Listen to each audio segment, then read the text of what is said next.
US President Donald Trump is expected to sign executive orders shortly banning transgender service members from serving in the armed forces and also crack down on the military's diversity, equity and inclusion programs. Now, Trump banned transgender Americans from military service back in 2017, with that order repealed by Biden in 2021. And now in his second term, President Trump is expected to go further. Let's get more on this. Patricia King is a transgender Army veteran who has been mentoring and supporting transgender active duty service members. She joins us now from Silver Spring, Maryland. Patricia, thank you for your time. What do we understand this new executive order will mean? Well, we're not entirely certain yet, as the order hasn't come out. But if we look at what happened in 2018, we know that Donald Trump issued an order to the Secretary of Defense to go ahead and start the process of removing transgender service members. So if past is prologue, we might see something like that, but it's just too soon to speculate on what this will look like and what it will mean for trans service members and those hoping to serve. Okay, so active duty transgender troops could be discharged from the military under this order, but we just await to see the detail on it. Yeah, unfortunately, we're having to wait and see what this is going to look like and how it's going to affect thousands of trans service members. Now, in 2015, you became the first transgender infantry soldier in the US to come out as transgender. With that background, how are you feeling about this? This is discouraging, but not disheartening. There are thousands of service members right now serving with distinction and dignity who just want to do their job. They want to serve their country and their comrades. And this is hard. This was hard for me when it happened, and I can imagine that it's hard for them to be going through it. But this doesn't change who I am. It doesn't change my passion, and it doesn't change their passion.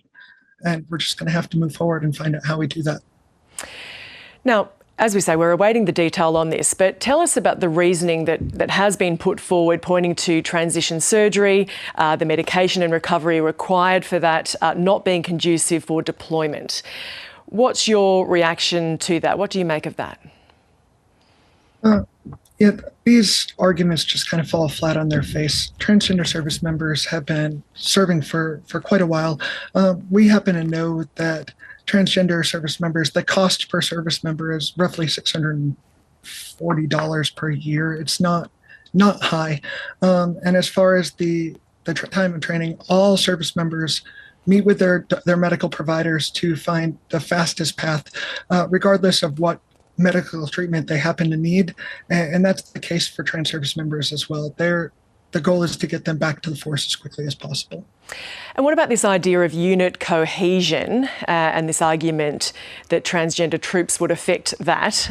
What is that argument? And given you have experience having been in the military, what did you experience in that? You know, what affects unit cohesion is telling a unit that somebody is going to be removed from the fight. Telling a unit that somebody who's supposed to deploy with them, their battle buddy who's supposed to watch their back, is not going to be there. That affects unit cohesion. Those service members, they don't see somebody who's trans, they just see a battle buddy. Patricia, where does the American public sit on this?